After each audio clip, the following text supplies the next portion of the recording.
Yeah. Our next guest is a fixer par excellence. Last week we were talking about this particular case that's been before the High Court that declared basically the current cabinet unconstitutional, but the court gave the president 120 days to correct that anomaly. All right, reconstitute your cabinet to make sure that it adheres to the not more than 2/3 gender principle. This is one case. One of the petitioners in this particular case is Wanjiru Gikonyo, who was then the leader of the Institute for Social Accountability. But also Wanjiru has been involved in many other such cases in court, just pushing and saying this is what the Constitution says. Yeah. Your Honor. Your Honor. Abu Soma. This is it. This is what it The says. Constitution says that devolution is taking, for example, devolved functions and development to the ground. Now, there's something called CDF, right? CDF, therefore, should not be at the national level, and especially Parliament. Parliament's role is legislation, oversight, representation. Nothing about D. There's no development. Your Honor, please declare this unconstitutional. You know, those cases have been in court. And, court said, yeah, Wanjiru and the others are right. Yeah. She's also among those that went to court and said, Your Honor, in this particular case, it's a High Court. So it's a my lord, my lady. My lords and my lady. What we have here is a scheme by the top political leadership of this country to force the people of Kenya and hoodwink them to start damaging our constitution. First of all, our constitution has what is called a basic structure that should not be tampered with, plus others. The court said, actually, basic structure, but the process of getting through this process of getting a BBI and a referendum, flawed. Very flawed. Flawed. It's wrong. And very many other cases. She's here. Wanjiru Gikonyo. Thank you. Loving it. I could have sat and just listened to you continue. Yes. There are very many other cases such as this, right? Right. We are called public-spirited citizens. Wow. We are also called busybodies. Troublemakers. Depending on who you ask. No, actually, officially, to defend the Constitution, you have to be a busybody. Correct. Because PIL, not all countries have the provision for PIL. So we are fortunate in this country that our constitution-making process gave us public interest litigation, where busybodies, people who are concerned about the country, can go and say, like you said, Your Honor, can we bring this to attention? So the aim of public interest litigation is social justice, social action, and it's a way of pushing back against the excesses of the executive. It's a way of emboldening the judiciary so that they know they are being watched, because left to their own devices, they will defer to a bully on the side of the executive, which is what we have now. We've got an executive that is expanding, actually walking all over the Constitution. So there is a need for public-spirited citizens to guide the court, assist the court, engage with the court, especially where we are not able to get Parliament to do the right thing. Very good. Karibu sana busybody. Happy to be here. We love busybodies being here. First, busybody Falaris is going to give you the day's quote. Absolutely. Fellow busybody. Fellow busybody. Yes, we are busybodies around this table. Yes, in a busy. You know, another busybody somewhere down south said something. Is Nelson Mandela, and he's the person behind today's quote. After climbing a great hill, one only finds that there are many more hills to climb. How does that speak to you? So true. Yeah. So very true. And what you're saying is, yes, after all said and done, so what? Yeah. Here we are. But what I say is you need to stand back and look at the mountain. Yeah.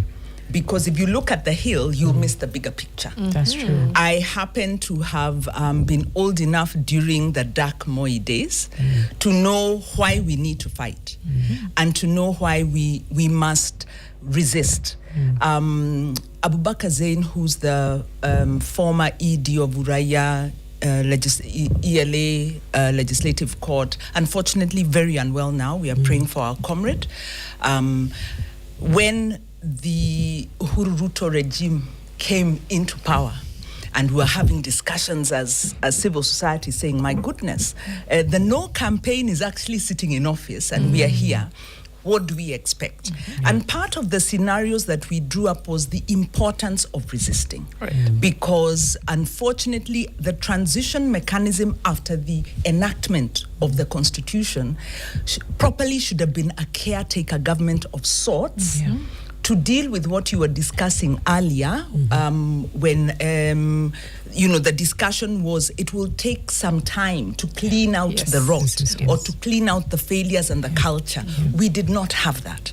And so we enacted a very progressive constitution and put it in the hands of the No camp, who have then proceeded to undermine, decimate, impede at every corner.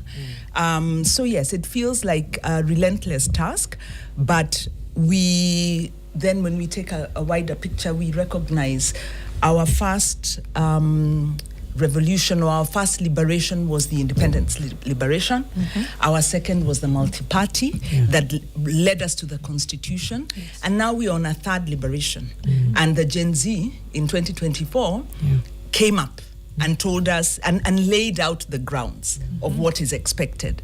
So this hill must be fought, must be climbed. So we sit here with fellow noisemakers and troublemakers and busybodies and energize ourselves. Before we even get into the conversation around the many times you found yourself telling Your Honor, we need to talk about something. Give us a little bit of context about what you've said about No essentially came into power. Watu wa banana ndio waliingia power.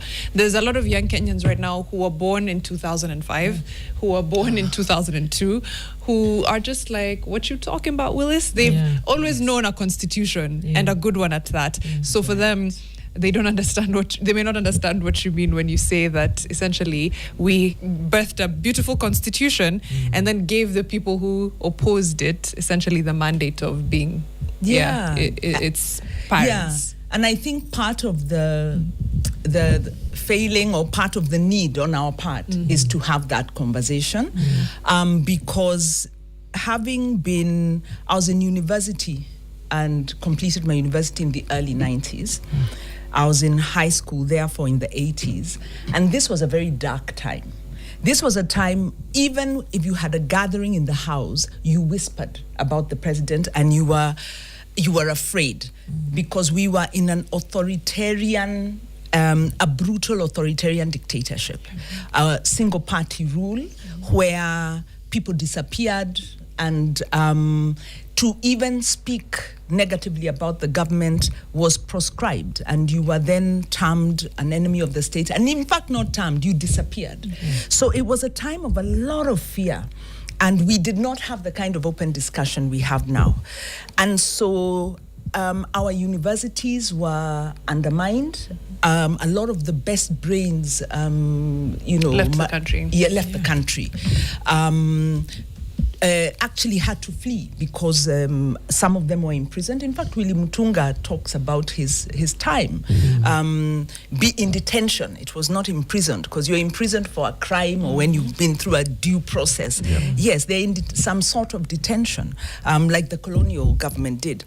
So coming to the 90s, we then had the multi-party agitation that repealed Section 2A of the Constitution and allowed multi-party democracy. But against that backdrop, we had a very entrenched single-party government or regime with our present head of state on what was called Y2K. Yes. And Y2K was kind of like the youth arm of the Kanu regime, spreading money around. And this was a time of a lot of violence, a lot of political violence. And so we had what was called tribal clashes instigated by the state. So again, we are beginning to see this goonism, because this is the language that this regime understands. It is really patterning what was learned.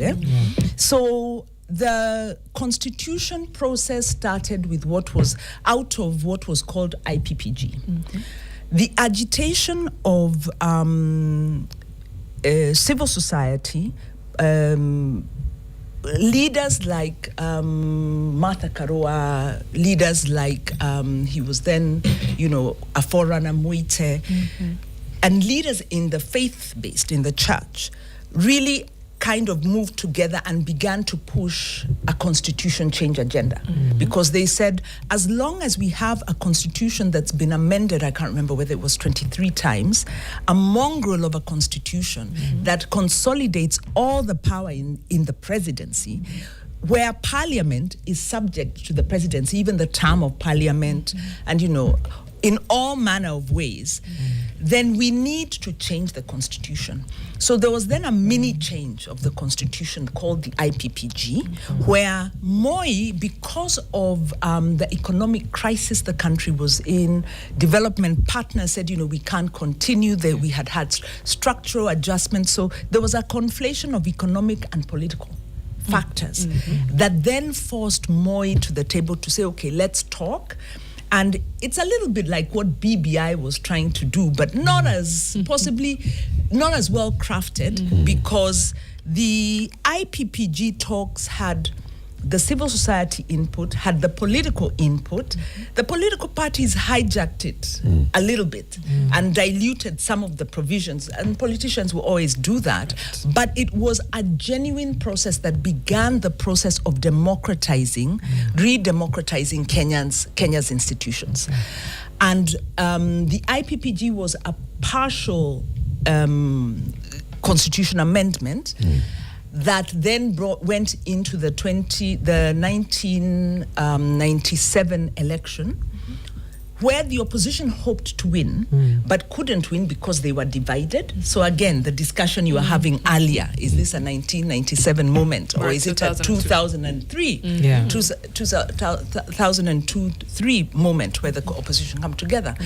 So the push for the comprehensive constitution came about because the 2003 NARC victory was on account of the all opposition coming together and an MOU, an agreement where the opposition came together, backed Mwai Kibaki, and especially Raila Odinga, who'd, Raila and the Odinga family have held up the opposition in this country. They've been that family that's a very political family, been in the opposition. There's a whole machinery, I think, built in central Kenya to oppose, the Odinga family. A lot of propaganda. But now that Raila's out of the scene, the vacuum is evident that we don't have an opposition. So the one thing that Raila did was hold up this opposition.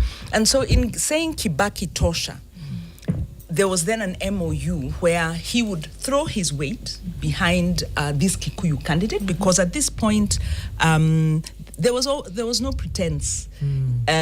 You had to have, it was ethnic kind of game of numbers. Now at least there's a bit of issues being discussed. You have stronger urban areas. Gen Z are looking at issues. So then the MOU was betrayed. And the betrayal of the MOU was, I think, a very low point for Kenyans. And that really drew the country apart and led to the 2007 post-election violence. Sorry, just to be clear, the MOU was that Raila Odinga would back Mwai Kibaki in 2002 and then flip it around in 2007. Or what was the MOU? That they would share. Okay, that's a good question. It was kind of shared power. You have a presidential system that is multi-party, but the ruling party wins. But to then get past the ballot, they had to kind of cobble up a coalition that's not recognized in law. So it was a gentleman's agreement. Gentleman, gentlewoman. Because, and I know you have this history, you even tell it better. And so the betrayal of the MOU was a betrayal of half the country that then threw their lot, this is Nyanza, Western, parts of Northeastern coast, where ODM was extremely strong because these parts of the country were it was alienated. Then Raila's LDP, the opposition LDP at that point, because 2002 it was still, the Liberal Democratic Party. Yeah. Was it the Liberal Democratic? Yes. Orange came later. The people who walked out of KANU basically just came together and they formed this LDP. So it is this between LDP and NAK that are forming the Rainbow Coalition. And the agreement is, after you become president, you shall appoint me as prime minister. Now, there's nothing like prime minister in Constitution, but he shall give me a position that is strong enough. It's okay, you and Kijana Wamalwa can be the vice president, but I will be like a senior most minister in government. And when he's not given that, and he's not even consulted in the formation of government, then of course Raila seals the betrayal. And that betrayal is what goes into, we go into Bomas, in the Constitution talks in Bomas, and it plays out there because we have now the discussions around the draft constitution that's been prepared by Professor Yash Palgai, and the politics plays out at Bomas. There are those who are still with the NAK and the Mwai Kibaki side, and they're wondering, this whole thing of to you, because you supported us, now you come and give you a very strong position like we are sharing power.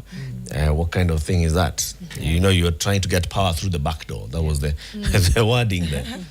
So they disagreed in Bomas, and then we saw a draft constitution that was prepared by the then Attorney General Amos Wako in Kilifi. It was called the Kilifi draft. And by that time, the other side, the LDP, had walked out of Bomas and said, we disassociate ourselves with this particular process and how fighters come. So when Wako emerges from the mountain with a tablet of the draft constitution, it's taken to a referendum in 2005. That's where the banana and orange came in. Banana being yes, orange being no. Of course, the LDP side said no, and they were the orange. The pro-government side said yes, and they were the banana. Overwhelmingly, Kenyans said no. And that's when the Orange Democratic Movement was born. And as you remember, we spoke to Najib Balala, one of the rally, saying, now that we are gathered here and we are saying no, and we are associating ourselves with the orange, in fact, this orange should become a party. And that's how the ODM was born. Going like that into post-election violence, into Kofi Annan, into can you people shake hands, and they shake hands. They form the Grand Coalition government, which is now constitutionally allowing Raila Odinga to be a prime minister by amending the constitution in parliament, like in a few hours. They went to parliament and said, let's amend the constitution, create a position of prime minister, and the leader of the party with the majority in parliament shall, pick a prime minister. ODM had a majority in parliament, so Raila becomes prime minister, and so on. Those two now agree on, and part of the deal that has been signed in the Kofi Annan is that you shall restart the process of the constitution review. And so a constitution review process restarts under the close watch and stewardship of Parliament. The committee of experts is formed, and they're told, look at all the drafts that we have. We have the initial Bomas draft, we have the Wako draft, look at any other experience that you can gather from all over the world and give us a harmonized draft constitution, which they produced. It went into Parliament. It was karabated here and there. And that is what was subjected to a referendum. That referendum of 2010 then also had a yes and a no. The yes, Kibaki, Raila, and majority of government, yes. No, mostly led by Christian religious leaders, some people who were, coming from a point of morality and all, and saying issues like, right to life, right to life and abortion and such, are saying no. And political leadership like William Ruto coming out strongly to say no to this. And that's why now Wanjiru comes to say that William Ruto was like the political leader of the no camp in 2010. right? Mwai Kibaki and Raila Odinga were the political leaders of the yes camp. Then there were those like, Kalonzo and Uhuru, who many people now say were not very clear whether they are yes or no. Watermelon. And it's still open to debate, in my opinion. Right, In with my Uhuru opinion. and the no And- vote. Yes, whether Uhuru was And yes or no. Kalonzo. Uhuru was the No, deputy president. Kalonzo we know very clearly. Kalonzo was yes. No. But people say that Kalonzo was yes during the day and no at night. So Hence the he was watermelon. called watermelon. Hence the watermelon. you know? Atapitia katikati. Hence the watermelon. I still say that again, that is a bit, in my opinion, A bit is harsh? a bit harsh because he has openly said yes. Now, these are the reasons that people say could be saying no. Is because he goes to church, he's a church person and still wants to align with church. It's politics. Yeah. Uhuru has not said no. He's the deputy prime minister. At some point, though, they teamed up. He was convinced to team up Yeah. on for political reasons Yep. with With Ruto. Later. Yeah, but This is coming after the constitution has been promulgated, Right. coming into the next But election, because of all the politics around even the ICC process. But in 2010, the person who was clearly the leader of the law camp politically was Ruto. I thought that Uhuru actually was convinced. I've been reading Duale's book, and he talks at length about how the diplomacy he played to get the difficulty in getting the Uhuru camp in, and how the Uhuru on, and how he was on and off. So Yeah. he was a main. He was a key it was actor for this. strong talk, because I remember this because I was in Bomas when the results were coming in, and I had an interview with Uhuru Kenyatta, and I asked him, are you yes, are you no? He said, I have never said no. Never said yes. Yes. Hold that thought. Let's actually just pin it right there, and we'll come back to Uhuru and Duale's book, because it's really important to thread history. You can tell, Skiza too, because to elewe where we are, we need to look back. Hashtag is Fixing the Nation NTV. We'll be right back with Wanjiru Gikonyo in a minute. Indeed. And just ask ourselves where we are. We are hosting Wanjiru Gikonyo, who's a public-spirited citizen, on the fight to protect and preserve and serve the Constitution. And we spent the first half hour just looking back into the journey where we were at, because at some point you said, one of the foremost fighters for our Constitution at one point remarked and said that we got a Constitution, and then in 2013 we gave it to the people who had led in the public opposition to that same Constitution. And, this is where we are at right now. There are those who see it that way, and there are those who see it differently. But continuing on that.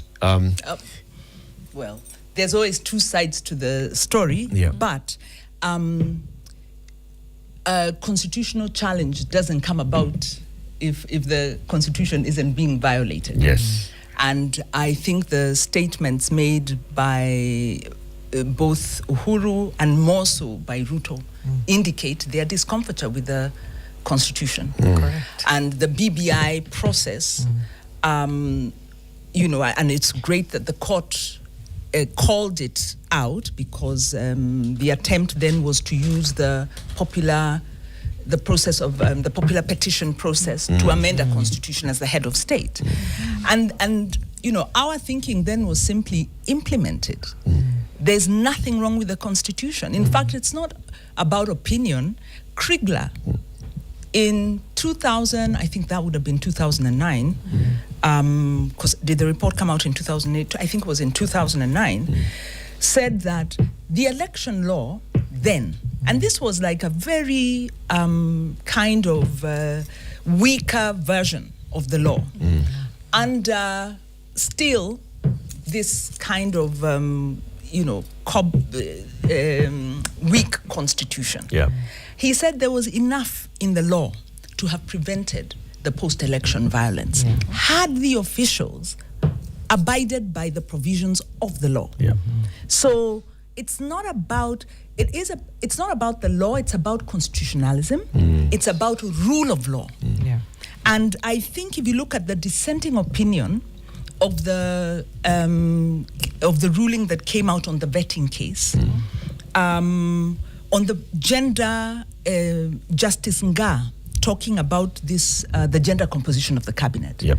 He actually said there is really no reason why, and he called him the president, not all of us call him that, because you'd expect a president to really uphold the law of the land, but there's no reason why the head of state did not appoint a full cabinet, because he has all the full power. He agreed that the elections, it's been 15 years, and he said it's been 15 years trying to get the two-thirds two-thirds representation in the elected positions, but there was no grounds other than to, in fact, he put it very politely, to stress test the Constitution, which means violation of the Constitution. Now, Professor Migai Akech, because we work, he's one of the advisors on this case. We work with Evans Ogada. Now, public-spirited citizens sometimes will go to court, like Omtata, our champion litigant, citizen litigant, and then people like me will use lawyers. And so we are able to do this because of, again, I think these are very public-spirited lawyers who take these cases pro bono at a fraction of the fee that they would normally charge. And when you have a government that is kind of violating provision, it's a rate of, I don't know, every 2 days, every 3 days. Look at the number of cases. You're on cyber crimes, you're on health. It's hard to keep up. It's hard to keep up. So one of the, Professor Migai has talked about, and he's written quite a lot about kleptocracy, and he's talked about executive power and the discretion around it. And one of the challenges with presidential systems is this discretion around the executive. And it comes through not necessarily constitutional provisions, but in administrative decisions, where you can, the president can bend the law by appointing somebody who's not eligible for that seat, or who is too closely aligned with their interests, all of that. So it's not really an argument that the Constitution is being violated by the president. By the president. That is a fact. It's very true. And he maybe has spoken to that because he's talked about the intention of amending this Constitution. So our political class are uncomfortable with a people-led process because what Eric was talking about, the CKRC was a citizen-led process.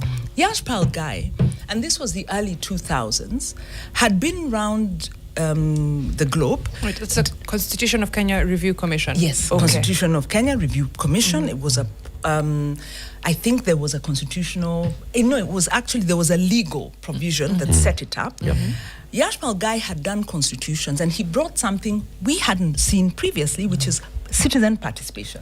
Not only did he do citizen participation, he did real citizen participation. That is why it was called the Wanjiru Constitution, and that lady called Wanjiru, that I think now even Gado has one. Yes, and everybody has everyone has one. That is where Wanjiru came up. So he brought this real citizen dialogue where citizens now began to chambua. And at that time, because this is, CKRC was, I think, 2004 to around maybe 2 years until maybe 2006 thereabouts. I think from 2000 into past bombers. Into past bombers. Yes. Now, the point I wanted to make was it was a new idea that citizens could sit and discuss and understand, because you're coming from a very top-down system.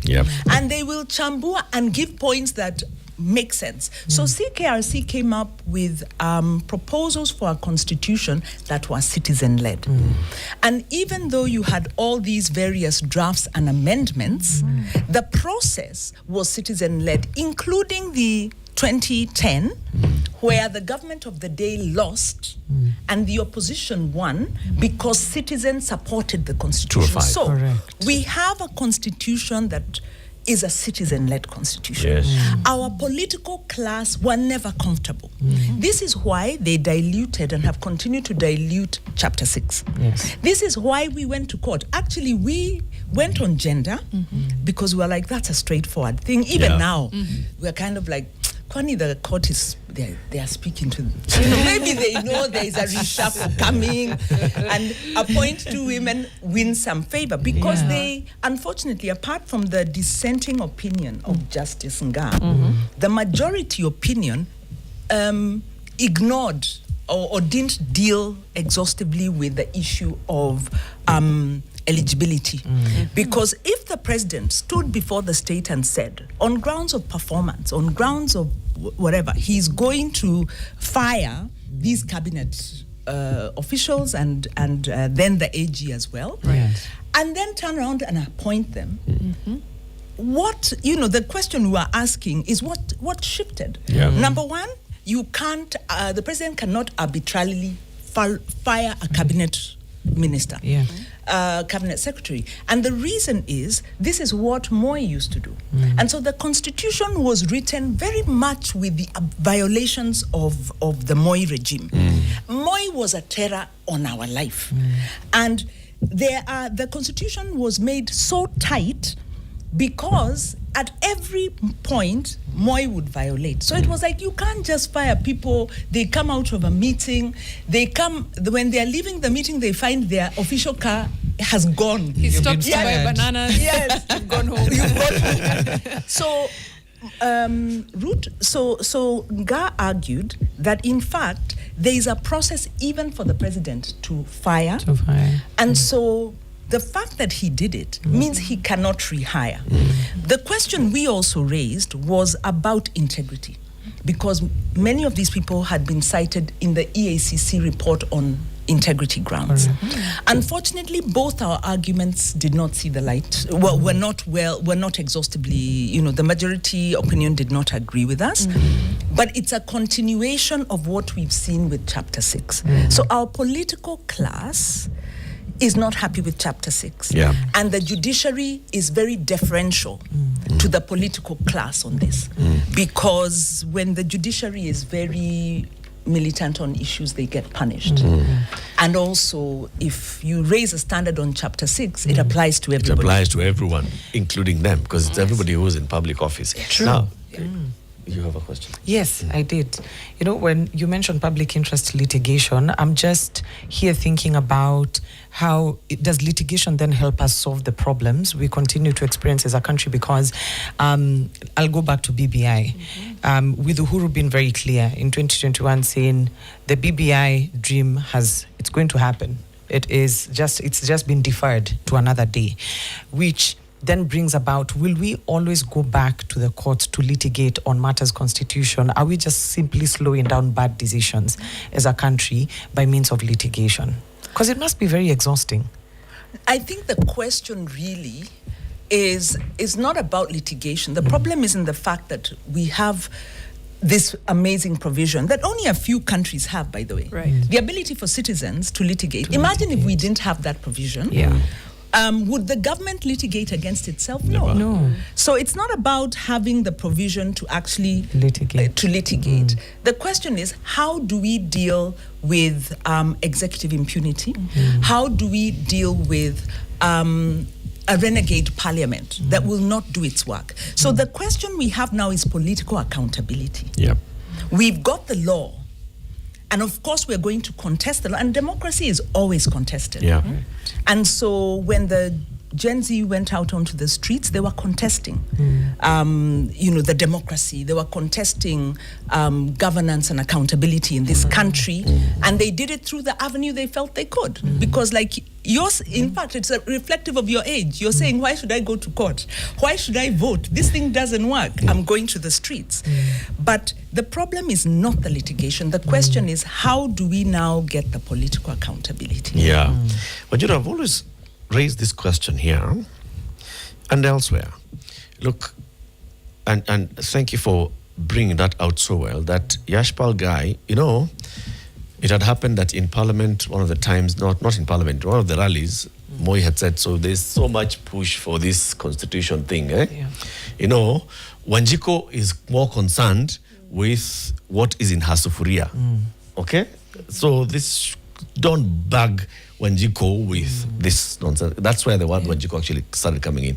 Because Moi was basically just saying the common mwananchi, constitution is too complex a concept for the common mwananchi, who he referred to as Wanjiru. Yeah. Wanjiru is concerned more with what she's going to eat today. Yeah. Okay? And so it was picked up like, that Wanjiru wants to be involved in the constitution. Right. And Yashpal Gai did a good thing, because then even by bringing in the Fungamano side and saying, the civil society, you've been working on this, come, let's all work on one constitution review, because it was a civil society side that was working on that. Now here we are, we have a Wanjiru constitution, whose first words are, we the people. Yeah. Amen. That's the right there at the preamble, right? We the people. We the people, we are the sovereign. We the people are the ones who delegate our authority to these people. Right. Exactly. We the people are the ones who elect what to do with our authority. Thank you. We are the ones who bring in the political powers. We the people know where we've come from, where the political system has not been accommodating us. We the people know that we have removed the power from the political system to ourselves. Now here we are, Wanjiru, where we the people are going to one of the institutions that we've delegated power to, the judiciary, to tell that the other arm of government is breaking the constitution.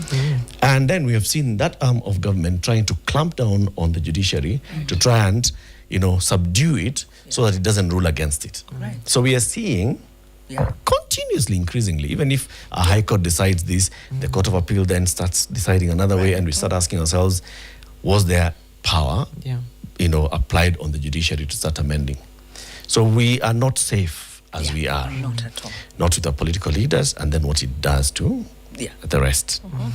Should we not be saying that we, the people, need to have a conversation among ourselves and safeguarding our power and understanding our power? Because if we sit back and we clap at a president who appoints a cabinet that is not constitutional, with a president who appoints a cabinet where he made a public political promise that his cabinet is going to be 50-50. He doesn't follow the 50-50.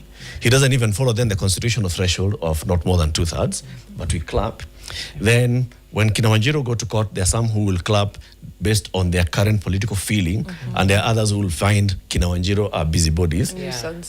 Should we not call ourselves to a meeting somewhere, Wanjiru, and tell ourselves we either agree that we took over power, or we agree to return the power to the political system? I think two things. Who's clapping? The country is not clapping when William Ruto reneges on when he lies to the country. It's not clapping. I think there's a lot of frustration even within his own political party, because William Ruto has emerged as a person who doesn't take advice, doesn't keep the promise. And, I think the anger that has come, the backlash against the government, is really because of the way UDA campaigned. It sold its agenda, a really compelling agenda, and then proceeded to renege on it.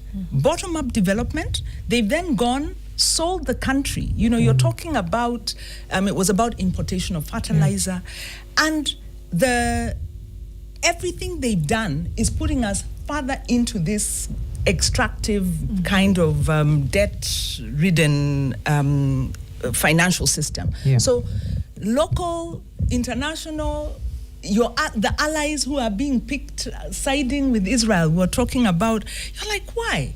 Remain non-partisan if you can't condemn. But anyway, the point is, I don't think people are clapping. I think every autocrat has sycophants who will clap, and that's inevitable. There are people who fuel the gravy train, who enable the gravy train, and they will clap. But I don't think people are clapping when William Ruto violates the Constitution. should the people call themselves to a meeting? In 2024, they did. Yeah. I think that was, professionals did not call themselves to a meeting, but young people looked and said, we're not going to keep doing this. Doesn't make sense. Yeah. They called themselves to a meeting how they knew. In response to the question you asked, why go to court? Yeah. You know, we are fed up because of the impatience of this younger generation. They don't understand Rome is not built in a day. Go to court and do other things. So 2024 was an opportunity to dialogue. What happened? Sorry to interrupt. I think it was also stress testing this constitution. Yeah. We the people, preamble. Yes. So essentially, I was could go it? to court, or I could exercise Or you could choose My to power exercise. directly. power directly. Yes. Yeah, right of assembly, right of protest, Yeah. it's all there. And the response was brutal. State repression, back to the worst Moi days, Yeah. the disappearances, the killings. Yeah. This is an evil regime. I would say it's a corrupt regime. We've had many corrupt regimes in this country. We are fighting with corruption. We're maybe fighting corruption as a society. But a regime that kills young people who are demanding good governance. They were not even demanding that the president step down. No. It wasn't resign. It was give us good governance. Yeah. Killed, disappeared, abducted, and it continues till today. So the people have called themselves to a meeting and they are being demobilized. Proposed amendments to the Cyber Crimes Act and all of that, which have been shot down by the courts, thankfully, are all efforts to close the civic space. So the space to organize is being infiltrated because we have a regime that is existentially afraid, and they should be, because they know they are unpopular, because they know they are doing the wrong thing, and because their scheme of plundering the state to the maximum has been rejected by people. Because it's too painful. I agree on that, You know. Wanjiru. Yes. And my question, and Yes. the reason I was So asking I this think is, Eric- we have an election coming up. Eric, okay? I think the question you are asking is the same question that William Ruto asked when the young people went out to the street. He said, well, bring your leader. Let's sit and have a meeting. And they were like, we're not going to sit with you. These are our demands. What William Ruto should have done, because the demands were implement the constitution, he should have convened himself and people to assist him if he doesn't know how to do good governance, and said, so how do we implement these things? Instead, he ignored and started to disrupt. Actually, he began reconsolidating his power, using terror, coercive force of the police, reappointments in the police to ensure that the police is not independent, because there were refusals to take those instructions. I agree. I Yeah. agree. I was saying, my question is beyond so that. don't blame the people. No, I am. Now you're saying that now that has happened, where next? I am at a point where I'm not blaming the people. Right. I am calling on the people. Right. I am calling What the people next? to order. Okay? Right. Our reality of today is that despite 2024, we still have the kind of attitude that we have. And if you look at our political leadership that is in government, in the opposition and all, cut from the same cloth. They are thinking the same thing. Basically, I'm saying what I told Anthony Kibagendi, Fagia Wote. Yes. Like, we as a people, if we really indeed have the power to ourselves, if Article 1 of the Constitution says all sovereign power, and the drafter did not say sovereign power. You know, he could have left it to some lawyer to argue. Sovereign power, it does not mean all. All sovereign power belongs to the people of Kenya and shall be exercised only in accordance with this constitution. It says that we have the power. It establishes that in the first article of our constitution. If indeed we have the power, if indeed we are the ones who are sitting back and seeing Parliament usurped, judiciary caving in under pressure, executive getting more and more boisterous with abuse of power, and so on and so forth, what do we need to do? What do we need to do? As the holders of sovereignty in this country, what do we need to do? We can go back to, judiciary, which is already subdued. We can say we change the person who's at the helm of the executive with another one, hoping that this one will be, and we can see from their action what they are and who they have been. Or we can do more. I think, and have Wanjiru Gikonyo as president. You know what? I think, number one, the judiciary has been the bulwark against the attacks on the constitution by Uhuru Ruto regimes, by the executive. Not even, let's say the executive, because you're right. Executive tends to overstate their power. In this case, it's been Uhuru Ruto. So I wouldn't write off the courts. The courts have been the frontier for devolution, as you know, and you said. Had we not had the courts, devolution would have been killed yet again, because this is a historical pattern. True. Wanjiru, but the point is, what I was going to say it's not a dichotomy. Pressure. It's not a dichotomy. There's a lot of pressure. And if this continues the way it is continuing, Wanjiru, in another 5 years' time, we shall be talking of a weaker judiciary than we had 5 years ago. Can I say what I see? What I see, because you're talking about where's this big movement, I see pockets of resistance that are already in place. I see people organizing and scrambling. The ability to pull together a big movement is very elusive because of the interests, because of the pressure, because of the resources. And the state is the one that tends to bring big movements. Even the opposition in the 90s was different factions. So the resistance is building. We are seeing some Gen Zs have gone into political office. They are organizing there. We are seeing residents' associations pushing back, using the courts again, but pushing back against impunity. We are seeing opposition talking to each other, whether they'll make it or not. We are seeing professionals organizing themselves to go into office. We are seeing, so we are seeing things we've never seen before. And to my mind, this is the process of people saying, we cannot continue. It's the makings of. Let me go back and to the question may be that the political animal in you is asking, what will happen in 2027? So we don't know. And the hope is, or the need for the country is really, we need sanity. We need to stop this plunder of the coffers. We need to stop the merciless brutalization of the constitution, and we need to stop it immediately. Correct. But will these various forces coalesce? Will there be another tipping point? Because 2024 was our tipping point. Had they succeeded in overthrowing Ruto, because some protests in other countries did, would it? And I think the question you were also asking, would it have solved the problem? No. If Parliament goes right into what I was going into, even if, say, President William Ruto had left office in 2024, with these same people, it's replacing one culture. One problem with another. Correct. So then goes back to now my next thing, which was we the people, we delegate this power to various people, including members of Parliament. They have this nice fat kitty called CDF. Essentially, when you try to hold them to account, well, they can do what they are held account by the executive as it stands right now.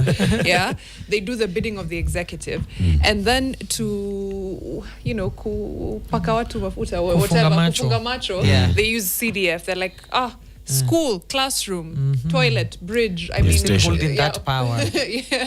So, and you've contested CDF, but there's so many Kenyans who are watching right now who are saying mtoto wangu ameenda shuleni because of CDF. Hii barabara imetengenezwa na pesa ya CDF. If it wasn't for mheshimiwa so and so, who knows?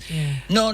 Convince that Kenyan. They don't say because of mheshimiwa, they say because of CDF. Yes. I haven't been on the ground around CDF for a long time, but when we started litigating, we were on the ground a lot. We were doing audits and everything. And citizens were really fed up of MPs in CDF. So they wanted the CDF, but they were fed up of the MP in CDF. And that continued for a while.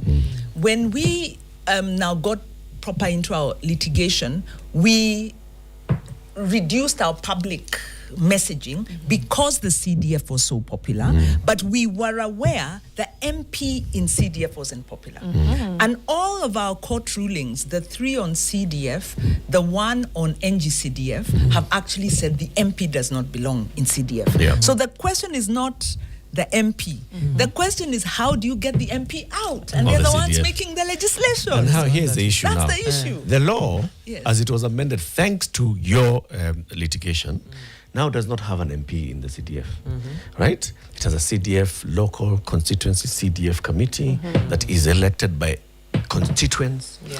They put together a committee and the committee decides what happens. It is all for right? the people, It has a by the representative from the CDF board at the national level who sends that person to be the signatory who signs off just to make sure that what you guys are saying, the MP is not there. Look at what people told Infotrak last week. Yeah. Why is Babu Owino most popular? Because of his use of CDF. Why are all these MPs popular? Because of the CDF. use for CDF. So the people still link MP to CDF. Right. Back to your question. Maria. Back to that. Yeah. Right. Yeah. It's almost One- like Yeah, are we? Is there a possibility, which is what you are alluding to, of delinking CDF from members of parliament? Is it possible, given that they're the ones making legislation? yeah. Well, that is the, you say, $1 million question. Even the courts, that, in fact, we have 5 judgments. All ruled on this. Yeah, unanimous on this, which is, appeal and High Court and Supreme Court. Yeah, we're now in the Supreme Court before this act possibly changes its name. Because I suspect it may go the same way. Can't predict. There's actually a process to amend the constitution to anchor the CDF in the constitution. And our basic doctrine has really been struggling. We wanted it to deal with that. But separation of powers, I think, is one that the court has been quite strident on. But I think the question is this. We need to, and one thing we haven't done and needs to happen around political accountability. We also need to talk about our governance. We need to talk about, we need to begin conversations about sustainable livelihoods. We need to now talk about what does it mean when you have a child who needs to go to school and the only place you can get, you need this bursary. And I've heard some MPs, especially, actually not MPs, senators, especially saying, let's go for free primary education. Let's collapse all this education money. We had a promise for FPE. So I think we need an alternative narrative that now captures the imagination, and people say, there's all this money, put it in the system. You don't have to jump through hoops and be aligned to a politician to get quality education, especially because UDA, contrary to their promise, is privatizing education. And really now a lot of parents, any parent who's able, is moving out of the public education system. We also need a provision that forces our politicians to use public services, education and health. Resources. And until we do that, I don't think we'll win this. Because our politicians have no stake in the local system. For them, it is handouts. You have to feel it. True. Then you will ensure that education is top quality. I'm just wondering, listening to you, I'm thinking if we were designing the Constitution today and you were part of that process, what's the one thing you'd include into the Constitution, knowing how the political class behaves and how it evades implementation of the Constitution? What's the one thing you'd include? I'm not sure there's one thing, but one provision that's definitely very weak is our citizen voice all ends up in Parliament. So I would reverse that so that whether it's recall, whether it's public participation processes, they culminate with the citizens. Because right now we are mediated by Parliament, and Parliament can't get past their stomach. So the link Parliament with the citizens. Yeah, so if you have a public participation process, let's talk about a recall. A recall should not depend on Parliament. Because when your impeachment process, Okay, impeachment may be slightly different, but if you have a citizen-led process to impeach or to recall, it should bypass Parliament. It should bypass. If there is a parliamentary provision, it shouldn't be the one that determines it, because it's a citizen. So we have public participation that doesn't trust citizens with the outcome. It's kind of like saying, the Constitution is too advanced for you. It's the argument Moi made. Yes. But we realized citizens understand. Yeah. The thing is, when citizens are empowered, they then, there's this thing, people talking about, we need mature citizens, but we infantilize citizens. And so citizens play that role. Yeah. So we need citizens who are empowered, and they step up to that power, and we'll begin to see different citizens. So that's what I'll change. And then close to that is to ensure that, I don't know if you can make it constitutional, that all public officers use public services, health and education, insurance, all of that. Yeah. Because it's ridiculous. We are taking public money and putting it into the Private private hands. private hands. Which only benefits a small percentage of the population, and that's the elite that we have created. Yeah. Okay, and then it comes back to us then, really.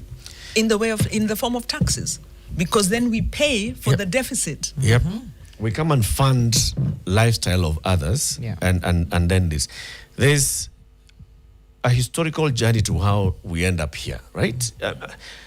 I think it's not really clear to some of us of how we actually end up where we are, where we feel so subjugated by the political class that their will becomes our will. That, a mheshimiwa comes in and we call him mheshimiwa and we give him the front seat, and in fact, amkia mheshimiwa, mheshimiwa ndiye anafaa kukaa hapa. There's a seat that we start allocating because we have elevated a politician to such a degree, and because over many years this has happened.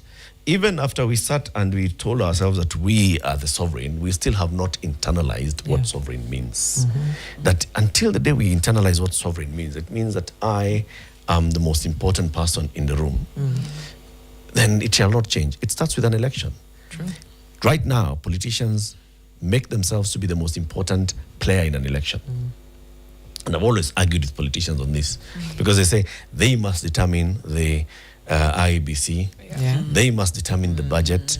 IEBC must consult politicians on the things that it's doing. IEBC must listen to political parties. And I'm always like, an election is actually the moment when the citizen is exercising his sovereign power to delegate. So the most important, in fact, the only important player in an election is the citizen. Is the citizen. That's Everybody else is, you're sitting there begging for me to, give you that authority to do things on my behalf, to be answerable to me. Right. But because they become so important, then they are not even answerable to us. Right. Right. They're answerable to themselves. Right. I'm the one who appointed Chebukati. Right. So Chebukati answers to me. He answers to me because I'm the appointing authority. So, In fact, there have been discussions, and I don't know if I've ever heard you say this, about even our elections process is too centralized. Yes. We come from a history of authoritarian centralized rule. So we are not used to devolved and delegated rule. So our election system is centralized. Yeah. If you look at election systems in other places, local elections are managed by local election boards. Yeah. Now, what happened is after the promulgation of the Constitution, the civic education did not take place. The process was captured. Yeah. And this was captured by the NAC administration. So our political elites are the same. Yeah. I think the unique thing about the present regime is the excesses and the extent to which, some of the things they are doing are very scary. Yeah. And they are doing things that have never been seen. But our political elite, we can agree, is a problem. And so that lack of civic education, and maybe just saying, Eric, as you're saying, we haven't called ourselves. We are, even in saying that, maybe I'm betraying the dependency. Why do we need to wait to be educated? There are some young people I know who've been going around doing education on the Constitution. There's a young lady called Fredina who set up a whole platform And she goes and she's not the only one. Social justice centers do this, and a lot of the social movements just show up and talk to people. And I think that's why 2024 happened. That awareness is there. Correct. But maybe we are on the journey. Let me read some comments, and the final one will lead into my next question. Steve Okech says people are loving the history lesson. He had said something about, for those of us who dropped history, today you forced us into a history lesson. Muhia says, Eric, remember Ruto rallied churches to go against it because of the Chief Kadhi post. Now his Chief Kadhi, but Uhuru was... he even campaigned. Okay, Uhuru was no. He campaigned for no. Is that true? I thought he did. Okay. I trust Eric a lot. Alan Shivanda says, who or what holds the president accountable when they break the law? That's a good question. What provisions exist for holding the executive to account within the constitution? We'll answer that. Devori says, Ruto was Moi's student, so he can only lead as he was taught. Using police force to quiet critics, bypassing court orders to push policies, handpicking opposition leaders for government jobs, etc. Many things are amiss with our administration, but the worst of all is corruption. That's according to Benjamin Mukubi. Good governance is all we're asking for. That's Steve Okech. And then the question Devori asked, which is what I want to get to, suppose those of us who want change are in the minority. Very good question. Suppose those of us that want change are in the minority because we keep operating. Kitaeleweka. We're making an assumption. Kitaeleweka. Suppose the majority actually don't want change. All right, how do we tell that? One way of telling that is in the ballot, right? Now, and in the ballot, if in the ballot and immediately post the ballot, all this agitation still is just left to a minority, then we shall be able to tell. If a majority vote for this entire group as they are, then they don't want change. In my books, even those in opposition, many of them represent the same fabric. True. Which is why I was coming in. I mean, can we get to a level where we say, even if we then say, all right, we shall give ourselves the next 5 years, Sawa, we shall change half. The other half we'll deal with in the next in the next cycle. One. Okay, but let there be an understanding that we are intentional about change. What if the we are talking about here are the four of us? That's, and I keep coming back to it. We're just, we may be in an echo chamber without realizing it, because the voices for change and for accountability are loud. Doesn't mean that they represent the majority. They represent the majority. So we risk this danger of just regurgitating, and then you listen to people who think like you and you continue. Wonderful. And I look at it, look at politics right now in the West, for example. It's a really good example of that. You look at how we were sure of a Kamala Harris victory, or people were sure of a Hillary Clinton victory, and so on. No? Okay. We were not. Some people were. Let me be honest.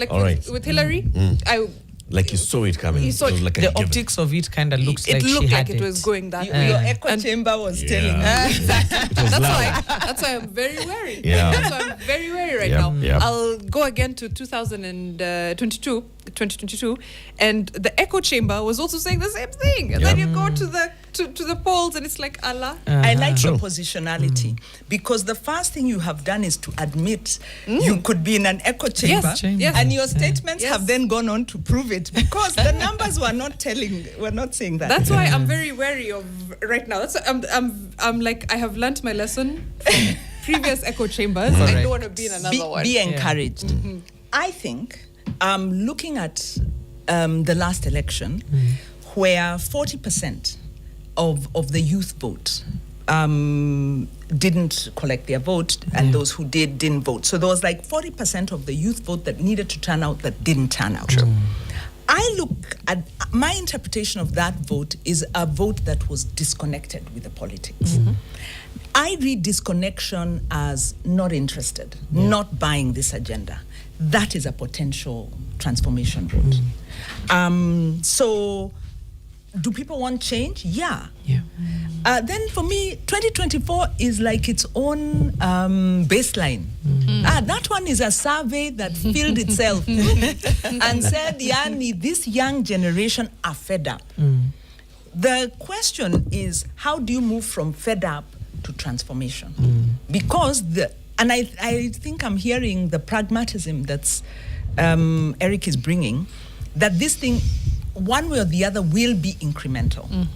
Because you're not going to sweep them all out all at once. You can't read people's hearts. You'll sweep them all, and then half of the ones you've swept are the ones that are... The state always veers towards stability and self-preservation. And that is why even the courts will rule as they do, because when they rule, they are thinking they can't destabilize too much. Sometimes it's political. Even... William Tunga, very progressive Chief Justice, in 2013 was criticized by civil society for the ruling he made on the election. In fact, not forgiven for the longest while, and some I don't think have ever forgiven him.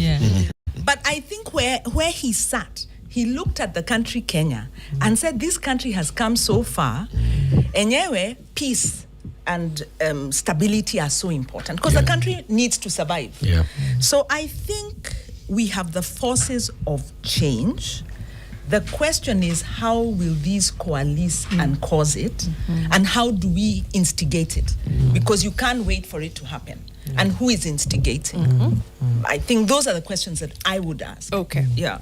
Not if we're in an echo chamber. I think echo chambers will always be there, more loudly than ever, because we are living in the most connected time of our lives. So ideally, you'll have, people who, again, believe that whatever it is that they're interacting with is the gospel truth. So we face a very big challenge in terms of dismantling those noises that are existing within those echo chambers. It is such a crazy time for governance and just crazy time to be alive. And even as we're speaking, I'm just thinking about the civic space as it sits right now. We have the likes of you who are veterans in this. You carry the history with you. And I find myself really thinking about the generation that we are now, that maybe is a little bit disconnected from the history, and they only have this as this is the information they are carrying. They know of the now, but they don't understand of the journey. And I'm just wondering how the civic space is bringing in the younger voices, making sure they understand the historical context, how delicate it is. That way we can at least inform the future. Because we keep seeing names like Katiba Institute and names like yours, but my worry is there's a gap. There is a very big gap. It became very clear in 2024, where we used the social space to try and educate ourselves on matters constitution and what was going on. But how do we bridge that gap? Right. I hear you. Now I hear that I am possibly in an echo chamber because I speak to my fellow troublemakers, yes, and busybodies, and we think that everyone's on the same page as we are. Right. Yeah. There's a very, very big gap. There's a sweet spot, I think, before Wanjiru responds, where we are at, especially with the young people of this country. It's a sweet spot of being educated and curious enough to learn from history, if we do, right? And that's partly why I ask so many questions, right? So that you can learn from history and understand, but not having the trauma and the burdens of having lived through that history to be afraid. So huwezi uzia uoga, unaelewa, but mtu hawezi kuzia uoga. That's a sweet spot we can take advantage of if we do it right. But it can't just be like, okay, hauna uoga but pia hauna knowledge. It has to be both. I don't know.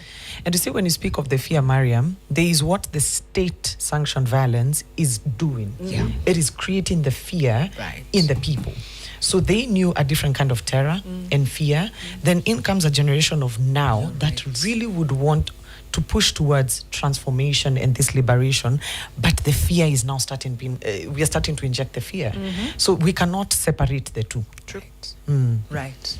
I remember a conversation we once had on Fixing the Nation with Cyprian Nyamwamu. Cyprian is one of those who in the 90s was Gen Z, right? And they were really pushing and agitating for, change. agitation for change included change of the constitution. And you were saying the young people then, they had to do something. They had to rally themselves together. They had to understand things, and that was like a generation. The Gen Xers were the young people then at that point, and they were pushing and agitating and wanting change. Yeah. And then by and by, they got a bit of the change. They got a bit of the change in the 2002 election, which, removed Kanu from power. That was a big victory for that generation and the agitators then. Then the no win in 2005 was a big win, right? Because it was, no, we are going to have a constitution that we want. Then the 2010 promulgation of the constitution was also a big win. And somehow, in that generation was now the one that was sort of in the levers of power through that birth of the new constitution. Yeah. So some of them were there, they were celebrating, and they forgot to look at the rear view mirror and forgot to look ahead. Some of them were there, they were celebrating, they're like, we are tired. We have climbed many hills. Can we just take a break, kidogo, and hope that these other guys can move forward? And the next generation also, the millennials. And at that point, the millennials are coming, they're enjoying the fruit of this. Yes. And so they are not coming with the agitation. They're coming with that, right? Break. There's the cruising. Then now come in the younger generation and they start again. Yeah. Can we move? And the millennials are like, okay, guys, let's join you, let's move. So I think it's a generational thing It is. that's coming in and ebbing and flowing. Yeah. But it's upon all of us just to internalize what we want. Yeah. If we say that we want a better Kenya, if we want to say that we want Kenya to be developed, we want to say that we want a Kenya that is equitable and there's justice for all. We want to have a Kenya where you wake up and you can your child can walk to school and walk back home. And you don't have to call, alifika nyumbani, alifika shuleni. And there's safety to that level where you can fall sick any part of this country and you walk into a hospital and you'll walk back home. If that's the Kenya that we want, then we must have a conversation among ourselves, within ourselves, and ask, what does that mean? Does this thing that we have on the table answer that question?